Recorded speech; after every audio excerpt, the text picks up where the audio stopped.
What existential question messes you up the most? Story 1. Everyone obsesses over death, like it's the big mystery, but before birth is way stranger. There was an infinite stretch of time where you didn't exist. Not asleep, not waiting, not floating in darkness, just nothing, no perspective, no awareness.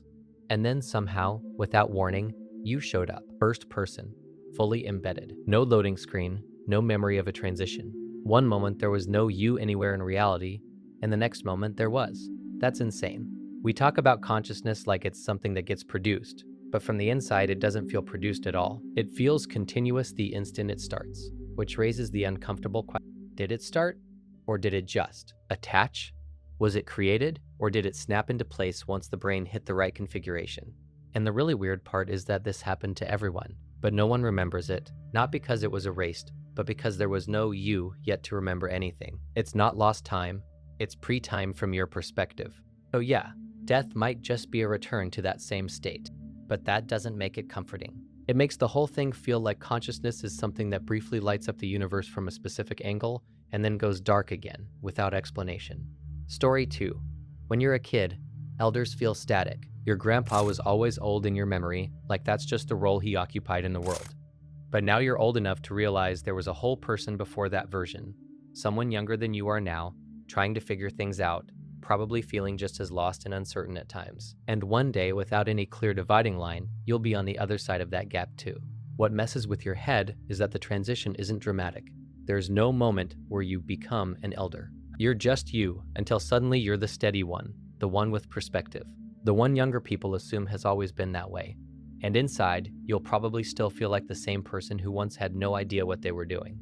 The ephemerality is the kicker, knowing that all of this, the figuring out, the loving people, the becoming, has an expiration date. Not in a tragic way necessarily, just finite. That awareness can feel paralyzing if you stare at it too long.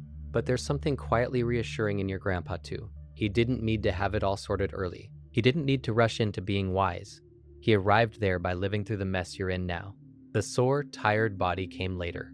The clarity came with time. Story 3. At a physical level, nothing about you actually goes away. You're a temporary arrangement of atoms that have been around since long before Earth existed. Those atoms were in stars, oceans, plants, other people. They came together in this very specific pattern that happens to be you, and one day that pattern will fall apart. Not violently, not dramatically, just redistributed. So what does dying mean in that context? It doesn't mean annihilation of matter. It means the end of a particular organization, the end of a perspective, the shutdown of the process that turned raw physics into first-person experience. The atoms don't notice. Nature doesn't pause. The universe doesn't mark the moment. Only the pattern stops running. That's the unsettling part. You don't leave. There's no somewhere else implied by physics. The movie just ends, and the film gets reused. And yet, while the pattern exists, it matters. Not cosmically, not eternally, but locally, relationally, temporarily. Meaning isn't something the atoms carry. Meaning is something that only shows up while they're arranged like this. When they're thinking, caring, remembering, loving, worrying about grandparents, and time, and death. So dying isn't an atom disappearing. It's the universe losing one very specific way of experiencing itself. Story 5. We like to think we perceive reality, but we don't. We perceive a user interface. 5 senses evolved not to show us what is, but what was useful for survival on the savannah. A narrow band of light, a thin slice of sound, pressure, chemicals. That's it. No magnetism, no radiation, no quantum weirdness, no space-time curvature, no information fields, just enough to not die immediately. And even within those senses, your brain edits aggressively. It fills gaps, smooths over noise, discards most incoming data, invents continuity, and lies constantly to keep you functional. You don't see reality, you see a story that works well enough. Most of what exists never touches our senses at all. Dark matter, dark energy, neutrinos passing through you by the trillions, electromagnetic waves your eyes can't detect, dimensions or structures that might exist but don't interact with biology in a way that triggers neurons. Entire layers of reality could be sitting right here, overlapping us, and we'd have no way to know unless they happen to bump into our tiny sensory keyholes. Even our instruments don't really solve this. They just translate the invisible into forms our senses can digest. Graphs, colors, sounds. We're still prisoners of interpretation. Story 6. I don't fear being dead. I believe it will be much like those billions of years before I existed. but I do fear the manner of my death, whatever it may be.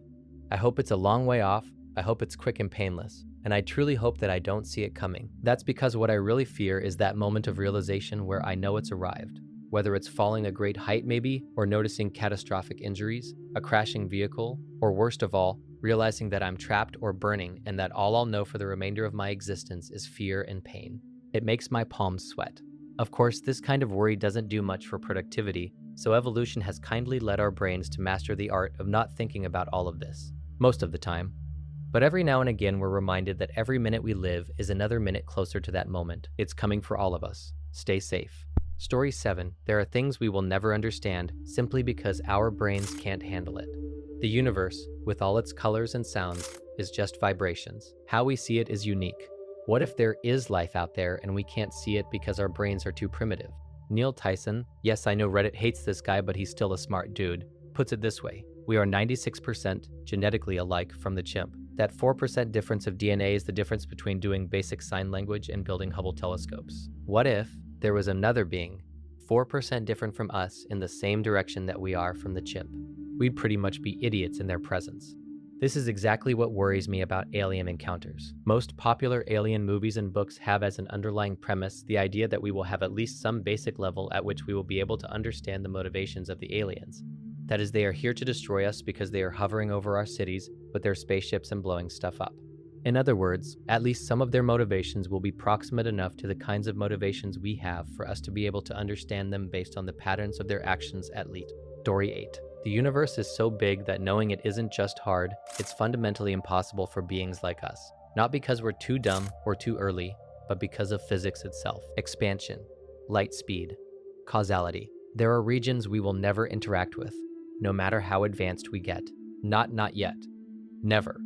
They might as well not exist as far as we're concerned. Though when you ask, what's out there? The honest answer is, probably everything you can imagine and a lot you can't, and almost all of it forever unreachable. I'm with you on intergalactic civilization. Interstellar? Maybe barely and painfully. Generational ships, slow crawls, fragile footholds. Intergalactic? That's a fantasy built on ignoring scale. Galaxies aren't neighbors. They're islands separated by oceans so vast that even light needs millions of years to cross them. Any civilization trying to span that would stop being a civilization in any meaningful sense. What gets people isn't just the size, it's the finale. There's no heroic arc where humanity conquers the universe. There's just a small bubble of reach, a brief window of time, and then limits that don't care how clever we are. And yet, here we are. Tiny, temporary, asking the question anyway. That might be the only defiance that actually matters. Not expanding forever, not knowing everything, but caring that there's more than we'll ever touch. Story 9, I wrote this up in response to a comment in this thread, but the possibility of an alien life form that is so different from us and so much more advanced that we can't even begin to comprehend its existence, or its motivations, or its way of seeing and affecting the world. The way a bacteria cannot possibly understand a human, no matter how hard it tries. It just literally does not have the biological machinery to understand what a human is. In popular media, alien encounters typically take the form of something we can comprehend, or at least experience with our normal senses. Spaceships landing on Earth, messages arriving from far away, people getting abducted for experiments, etc. These are all things we can observe, or at least acknowledge using our standard machinery, ontology, etc. But what if one day weird crap just starts happening? Gravity starts to fluctuate, or physical laws start to break down, and we have no clue what the hell is happening or why. And it's because something so big and advanced is interacting with us the way we interact with ants when we dump a bunch of cement on them to build a highway. When we build a highway on an ant hill, the ants have no clue what is happening and how it fits into the broader scope of highway construction. They just notice that something huge and catastrophic is occurring, but have no way of even beginning to grasp its significance or source or cause. What if that is the form that an alien encounter takes rather than something more proximate to human experience, such as spaceships landing on Earth? Story 10. You are completely unique. There has never been your exact combination of genetics, experiences, timing, thoughts, relationships before. There never will be again. Even if someone lived your life beat for beat, they wouldn't be you. From the inside, your consciousness is singular, non-transferable, and absolute. And yet, that uniqueness is everywhere. Every single person you pass is the same kind of one-off miracle. Billions of unrepeatable viewpoints, all feeling central, all feeling real, all feeling like the I. Uniqueness isn't rare. It's the default state, which somehow makes it feel less special and more overwhelming at the same time. What messes with your head is that your uniqueness doesn't exempt you from anything. You're irreplaceable and still replaceable in every practical sense. The world will go on.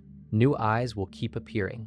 Consciousness keeps lighting up in different places, each time feeling like the first time it's ever happened. So you're special, but not privileged. Singular, but not spared. Meaningful, but not eternal. And maybe that's the point. Your uniqueness isn't about standing above everyone else. It's about participating in something absurdly rare that happens constantly. The universe doesn't produce copies. It produces moments of perspective, again and again, and then lets them go. Story 11. What you perceive isn't made up, but it is mediated. You're not hallucinating reality into existence, but you're also not accessing it directly. Your brain builds a model of the world using incomplete, filtered sensory data, and then presents that model to you as experience. It's less figment of imagination and more best guess running in real time. There is something out there. It pushes back. It has constraints. You can't imagine gravity away or walk through walls. Other people surprise you. Reality resists you, and that resistance is the giveaway that this isn't just solipsistic daydreaming. But here's the uncomfortable part. You never experience reality raw. You experience a simulation your brain generates to keep you alive. Colors aren't out there, wavelengths are. Sounds aren't out there, pressure waves are. Objects don't come with meaning. Your brain assigns it. Even you are part of the model. So when people say it's all in your head, they're wrong in a trivial way and right in a deep one. It's not that nothing exists. It's that everything you know exists only as it appears to you. You're not trapped in an illusion. You're navigating an interface. Story 12. There's no way to verify it. None. You and I both point at the sky and say blue, but that word only guarantees we're labeling the same stimulus, not having the same experience. Your internal sensation could be what I'd call red or green or something I don't even have a category for. As long as we learned the labels consistently, we'd never notice. That's the wild part. Language masks the problem perfectly. Society syncs behavior, not experience, so everything works even if our inner worlds are totally different. You stop at red lights, I stop at red lights. Whether red feels the same inside our heads is completely untestable. Neuroscience can tell us that similar wavelengths trigger similar neural pathways, but it can't cross the final gap. What it's like. Qualia. First-person experience. There's no HDMI cable from my brain to yours. So yeah, we might literally be walking through different subjective worlds that overlap functionally but not experientially. Same physics, different vibes. And we'll never know, because the only way to check would be to step outside our own consciousness, which is impossible by definition. It's not just color either. Pain, music, emotions, beauty, fear, love, all potentially different flavors behind the same words. Story 13. This is one of those questions where the honest answer isn't a slogan, it's a sliding scale. Dying someday feels unbearable when you picture it up close. The idea that this, your awareness, your momentum, your unfinished thoughts, just stops is deeply wrong feeling. So yeah, wanting more time makes total sense. A century is nothing. 1,000 years? Now you're talking. 1,000,000? You might finally start to feel like you understand what's going on. But forever is a different beast. Immortality isn't just more life, it's a fundamentally different mode of existence. Everything meaningful in your current life is shaped by finiteness, urgency, choice, attachment, loss, growth. Even boredom only works because time is scarce. Stretch existence to infinity and the math changes. Meaning starts leaking out, not all at once, but slowly, quietly. You'd watch everyone you love die, repeatedly. You'd outlive cultures, languages, values, entire moral frameworks. You wouldn't just be old, you'd be misaligned. Eventually, memories would pile up faster than identity could integrate them. You wouldn't be you in any recognizable sense anymore. Just continuity. What people usually want isn't immortality. It's enough time to explore, to learn, to love deeply, to see consequences play out, to feel finished instead of interrupted. Enough time to feel like the story reached a natural stopping point instead of being cut mid-sentence. So yeah, longer than 100 years? Absolutely. Longer than 1,000? Probably. Long enough that death feels earned instead of stolen. Story 14. We have the technology to program a robot that can mimic the loving care of a mother, let's say for even a 24-hour period. This thing can be delicate, sing, nurse, play, react, laugh, play games, you name it. If we put, let's say, $3 billion in a robot, I can do this for that 24-hour period, but it has no soul, no judgment, opinion, or anything of the sort. If a mother does the exact same thing, you would immediately think of her as a good mother. Largely, the entire universe as we know it is as indifferent as that robot. Humans and animals are the only ones who seem to possess this ability to reason, and we are largely here without any guidance or intent, and yet we have this inanimate, intangible drive, and we think and reason and just so nuts being alive. Yet it's simple and complicated and great and boring and a million things all at once. Just thinking about it pulls me closer to sensing my mortality and the wave of thoughts and emotions I experience thinking of all this in a mere matter of seconds. Projecting and planning and thinking of the past and future. We can imagine life before we were even born from books. Story 15. Before things existed, already sneaks in assumptions that might not apply. Before assumes time. Existence assumes being. The Big Bang isn't just the beginning of stuff, it's the beginning of time as we know it. Which means asking what came before it might be like asking what's north of the North Pole. The question points somewhere our concepts don't reach. That said, humans can't help poking at it. One possibility is that there really was nothing. Not empty space, not darkness, not potential. Just no framework at all. And then something happened that made existence possible. That idea is so alien that the brain basically rejects it outright. We don't have a mental slot for absolute nothing. Another possibility is that something always existed. Not matter, not energy as we know it, but some deeper structure. Laws, fields, information, a pre-universe state. The Big Bang could have been a transition, not a beginning. A phase change, a bounce, a reboot. If that's the case, before existed, but not in a way that looks anything like our universe. And the really uncomfortable option is that before is meaningless. Time itself might be emergent. If time turns on with the universe, then there was never a moment when nothing existed. There was no waiting, no gap, just existence from the only frame that can exist. What makes this question so haunting is that it exposes a hard limit, not of science necessarily, but of intuition. We evolved to think inside time, so we keep trying to apply it where it might not belong. Story 16. You're sent to investigate a hostile planet. It's so bad that you can't leave your vessel. You have to gather information about this place using sensors on the outside of your craft. Your craft doesn't even have windows. Your sensors include a couple of visible light cameras that only face in one direction, a couple of simple microphones, a few sensors for analyzing the chemical content of solid, liquid, and gas samples, and some sensors that can detect temperature, pressure, friction, etc. Your craft also has a gyroscope, an accelerometer, to detect its own movement, and you receive information from your craft's motors so that you can track the position of appendages. You go about gathering information on the planet, learning about its systems as you do, and writing up reports. One day, a door in the craft that you didn't know was there opens. A man walks in from a corridor. You aren't in a spacecraft, just a well-dressed set. It was all an elaborate simulation. The information you were receiving from your sensors was just being generated by computers. The video feed was being recorded on a different continent. The first 2 paragraphs describe your actual life. The craft is your body. Is the 3rd paragraph possible? If it is, what is you? Who walks into the craft? Where do they walk in from? Story 17. This is one of those questions where the correct answer feels like a dodge, but it's actually pointing at something real. The universe isn't expanding into anything. That sounds like bullcrap at first, because every expansion we know happens inside something. A balloon expands into air, an explosion expands into space, so your brain demands a container. But cosmological expansion doesn't work like that. What's expanding is space itself. There's no outside reference frame, no surrounding void, no cosmic room the universe is growing into. Distances between things increase because the metric of space stretches. Galaxies aren't flying outward through space. The space between them is getting bigger. A decent analogy, with flaws but helpful, is the surface of a balloon. If you live on the 2D surface, everything gets farther away as the balloon inflates. But there is no edge on the surface and no outside within your universe. The 3D air around it isn't part of the system. From inside, expansion just happens. And that's the part that messes people up. The universe may be self-contained, all of existence, no backdrop, no external stage. Asking what it's expanding into might be like asking what a number is written on after infinity. This is also why people start questioning whether space and time are fundamental at all.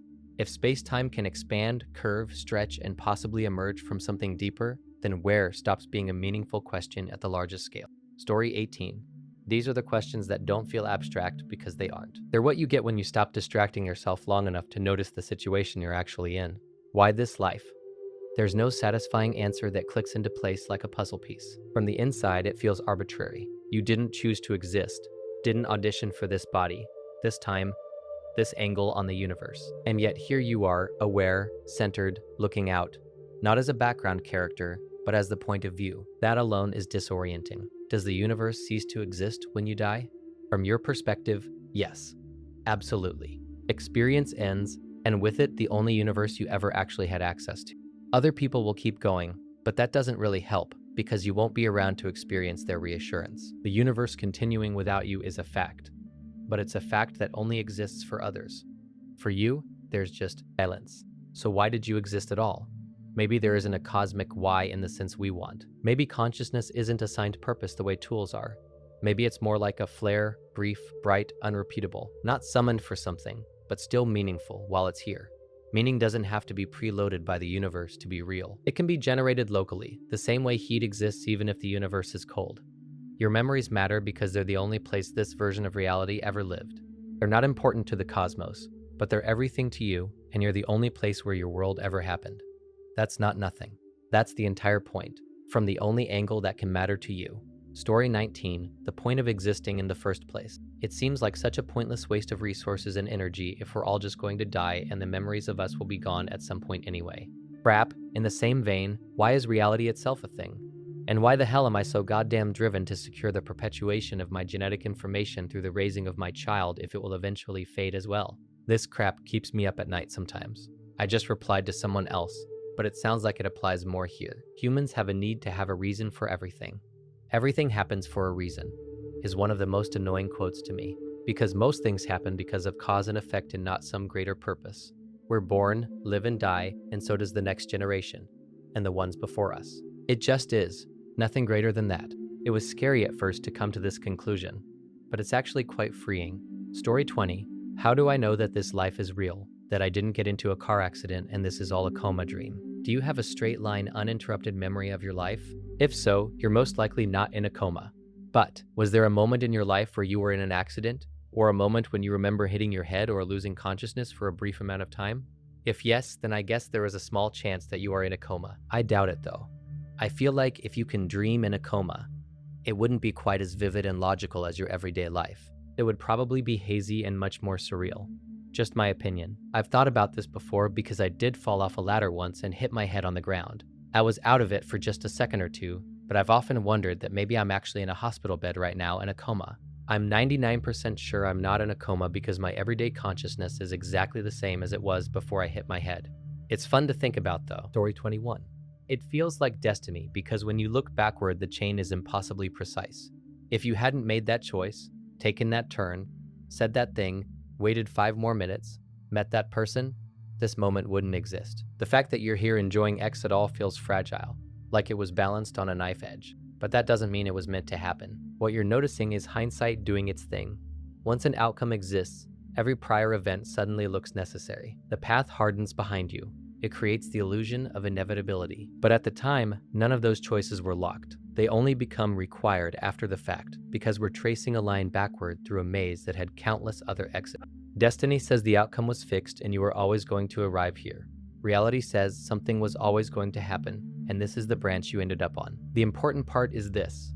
Meaning doesn't need destiny to exist. The fact that something could have not happened doesn't cheapen it. It actually makes it more intense. You're enjoying X not because the universe guaranteed it, but because an absurdly unlikely chain of events converged this way instead of another. Story 22. We evolved minds that need narrative. We look for patterns, causes, intentions, arcs, where meaning-making machines dropped into a universe that doesn't explain itself, doesn't justify itself, and doesn't seem especially interested in being understood. The mismatch is brutal. Our cognition keeps asking why, and reality keeps answering with silence or math. So we do what we can. We project, we infer, we build frameworks, science, religion, philosophy, art, not because the universe demands them, but because we do. And the more you zoom out, the clearer it becomes that none of these frameworks get privileged status by default. Shift the lens and the story changes. Shift it again, and it changes again. Infinite perspectives, internally coherent, none crowned as the one. That realization can feel destabilizing. If no perspective is primary, then meaning isn't discovered, it's constructed. And that offends the part of us that wants meaning to be objective, guaranteed, immune to doubt. We want the universe to meet us halfway. It doesn't. The frustration you're describing feels like consciousness rubbing up against its own limits. We expect the world to resolve into clean abstractions because abstraction is how we survive. But the world itself is under no obligation to be tidy, legible, or reassuring. And yet there's something quietly profound in that too. If no single perspective is primary, then meaning isn't something you're failing to find. It's something that only exists within perspective at all. Not less real because it's contextual, just differently real. Story 23, free will is an illusion. I agree with this. It's difficult to explain to my friends why I believe it though. Everything, it seems to me, is essentially preordained to happen. Every experience I've ever lived through has happened because of every prior experience that has ever happened in the universe. It's nice to think that there's an option between snacking on either an apple or an orange, but when the final thought appears, I'll snack on an orange, I don't believe we had a choice in selecting that thought. In fact, I don't think we have a choice in selecting any of our thoughts. They just appear, seemingly out of nowhere, then disappear back into that same nowhere. All of our previous experiences jumbled together led us to think, I'm choosing the orange. We know so little about consciousness. I think our idea of having free will is very similar to our idea of having an afterlife. To some, the thought of there being no afterlife is just too scary. Not having a free will, that can be terrifying to some. Story 24. It looks like a smooth ladder when we talk about evolution, but intelligence absolutely isn't. 1. It's more like a cliff. Humans didn't just end up a little smarter than everyone else. We crossed a threshold that no other species seems to have crossed, even remotely. Cities, math, writing, law, science, rockets, and then dolphins doing tricks, and gorillas learning sign language if we work really hard at it. What makes it unsettling is that evolution usually fills niches gradually. You'd expect intermediates, something halfway to symbolic language, something that builds simple tools that improve over generations, something that accumulates culture the way we do. But there's basically nothing. Either a species is on the far side of that cognitive threshold, or it isn't. The best explanation isn't that we're uniquely better, but that intelligence might be nonlinear. Once you hit a certain combination, recursive language, abstract symbols, long-term memory, social transmission, you get a runaway effect. Culture starts evolving faster than biology. Tools make better tools. Knowledge stacks instead of resetting each generation. The gap explodes almost overnight in evolutionary terms. Other species are smart. Some are shockingly smart, but they seem stuck just below that ignition point, close enough to impress us, far enough that they never tip over into cumulative civilization, like sparks that never quite catch. Story 25. It doesn't read like dogma or denial of reality. It reads like a story that makes existing feel less random. A way of saying, maybe this isn't just noise. Maybe there's some loose coherence underneath it all, even if we never get proof. Not a rigid destiny, not a script you're forced to follow, just a rough outline you agreed to explore. Déjà vu fits that story surprisingly well. That eerie feeling of I've been here before doesn't feel like memory so much as recognition, like alignment. And dreams, especially the vivid symbolic ones you get when you're younger, do feel like glimpses behind the curtain. Not instructions, just hints. As you get older and more embedded in the day-to-day, those glimpses fade, like the checklist slowly becoming internalized instead of visible. The important part is what you already said. Whether it's literally true doesn't matter. Humans have always used stories like this to bridge the gap between meaning-hungry minds and a universe that doesn't explain itself. And some stories don't cage you, they soften the edges. They don't tell you what must happen, they just tell you that what is happening might belong. Maybe the checklist idea isn't about the universe at all. Maybe it's your way of honoring the feeling that certain moments matter, that some experiences feel right in a way that's deeper than logic. A way of saying, this wasn't pointless, even if I don't know why. If a belief makes you kinder to yourself, less afraid of uncertainty, and more present in the moments that feel meaningful, it doesn't need cosmic validation to be worthwhile. Sometimes, what if isn't a question asking for an answer. It's a place to rest your mind when the alternative is freefall.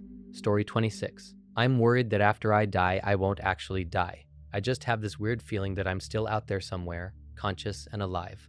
Like yesterday me, I feel like I will exist forever out there in time. Or any past me, for that matter. I mean, just because we can't feel our past selves now doesn't mean they didn't feel and exist. But are we even our past selves? It kind of makes me feel like I could be anyone who has or is or will exist, which is kind of beautiful because it sort of connects us all together. Sorry, I know this sounds like some major stoner talk, but I usually think about this stuff when I'm most sober. I just kind of like death to be the very end. Story 27. We like to think of memories as recordings you can replay, but they're way closer to reconstructions. Every time you remember something, you're not pulling up the original file. You're rewriting it, filling gaps, smoothing edges, updating it with what you know now, how you feel now, who you are now. The act of remembering actually changes the memory. which means your past isn't static, it's alive. It shifts as you do. Two people can live the same moment and carry completely different versions of it forever, both sincerely true to them, even if you don't remember your own life the same way you did 5 or 10 years ago. Moments that once felt huge shrink. Things you barely noticed become pivotal. Villains soften. Heroes are complicated. Sometimes the emotional truth stays while the factual details quietly drift. What's unsettling is realizing that your identity is built on this moving foundation. You aren't standing on a solid history, you're standing on a story that keeps being edited. Not because you're lying to yourself, but because that's how memory works. It's adaptive, not archival. So who you were isn't gone exactly. But they aren't preserved either. Your past is something you keep negotiating with the present. And maybe that's not a flaw. Story 28, The Limits of Knowledge. In the park, there are hundreds if not thousands of trees, each with hundreds of branches and roots. Each tree has thousands of pieces of bark, each subtly different. In theory, you could spend your life studying that tree, trying to become perfectly familiar with each branch, each root, each piece of bark, and with each season understanding the changes. Maybe then you'd really have complete knowledge of that tree. One tree in a park full of them could thus occupy your life. And so you have to accept that you can't know everything about that tree. You have to accept that you'll know a little about a lot of trees and benches and books and blades of grass. And in the world, you'll know a little about a lot of people, but never even meet the vast majority of even just this world's population. We each know such a tiny, tiny slice of what there is to know in this universe. And while there is plenty of room to learn and grow, percentage-wise, we can never move the needle. What we each know is such a small percentage of all there is to know that statistically, we should really just round it down to 0. And even if we could double or triple our knowledge each day, it would never reach more than a rounding error in the overall scheme. Story 29. Interstellar travel might not be dramatically impossible, but it could be functionally impossible in the way that matters. Distances so vast that even optimistic physics turns travel into something glacial, fragile, and absurdly expensive. Timescales that outlive civilizations. Energy requirements that make sending people a non-starter. Radiation, dust impacts, entropy, psychology, death by 1,000 constraints rather than one hard wall. If that's true, then every intelligent species wakes up in the same situation we did. A small island of matter and energy, a thin habitable layer, a sky full of unreachable lights. You can look. You can listen. But you can't go. Not really. That would explain the silence better than hostile aliens or self-destruction. No galactic empires because empires can't cross oceans that big. No chatter because even light-speed messages arrive tens of thousands of years too late to matter. Civilizations bloom, wonder if they're alone, maybe shout into the dark for a while, and then fade, never knowing if anyone ever heard them.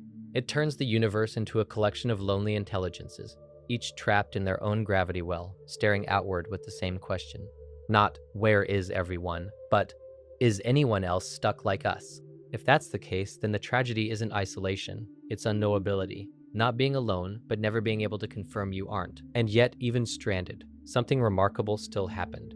Matter organized itself enough to ask the question at all, to imagine others, to feel the weight of the void. Story 30. This is the question where free will quietly starts sweating. At one level, yes, we look an awful lot like biological computers. Inputs come in through senses, they get processed through neural circuitry shaped by genetics and experience, and outputs come out as thoughts, decisions, actions. You can trace influences everywhere. Upbringing, hormones, mood, sleep, trauma, context. Tug the inputs and the outputs change. That part is undeniable, which makes it very tempting to say, so we're just reacting. No real choice. Just physics doing math and meat. But that answer is too quick, because here's the catch. You are part of the system doing the processing. Saying, I'm just processing inputs doesn't remove agency. It relocates it. The decision isn't happening outside of you, but it is happening as you. When you weigh options, hesitate, override impulses, reflect on consequences, that's not an illusion layered on top of determinism. That's the mechanism itself. We don't choose our starting conditions. We don't choose the impulses that arise, but we do seem to have the capacity to model ourselves, simulate futures, and let those simulations influence what happens next. That feedback loop matters. It changes outcomes. It's not freedom from causation. It's causation that includes self-reference. So maybe free will isn't an uncaused choice. Maybe that was never a coherent idea. Maybe it's the ability of a system to respond to itself, not just to the environment. To notice its own tendencies and sometimes redirect them. Story 31. I went on a run the other day, looked up and saw the moon, and realized that I'm 1 out of 7.5 billion people on this earth, and that I am quite literally a little beep on a GPS site. Why am I running? Why am I significant? This moon doesn't give a crap about me. It has roughly 3.75 billion other people to give a crap about. Why am I doing this? Why am I doing anything? What does it amount to? It was a rough run. Story 32. Honestly, that thought is way creepier than the usual bots are everywhere take. Because it's not just some accounts are bots, it's the inversion. What if you are the anomaly?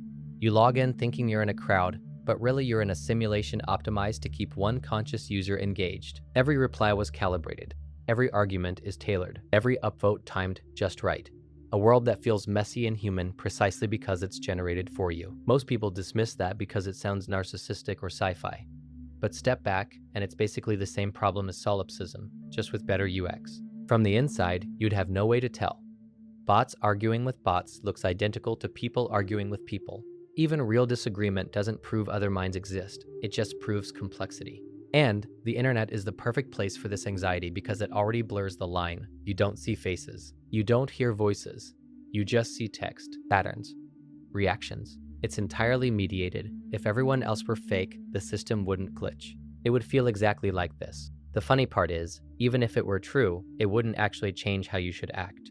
Meaning kindness, curiosity, responsibility, all still apply because they arise from you, not from the certainty that others are real.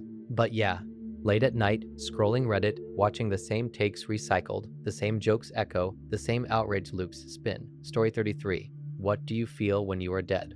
I mean, I'm a religious guy, but what do you feel when you are in heaven? Do you even feel things like pain or sadness that would be considered bad? If not, then would we even feel happiness? Also, the idea of an infinite life just scares me. Would we ever feel tired of living in heaven? Would we even be able to perceive time? If, let's say, heaven isn't real, then what would you feel when you die? Nothing? How would nothing feel like? I just can't imagine not feeling things. All of this is weird.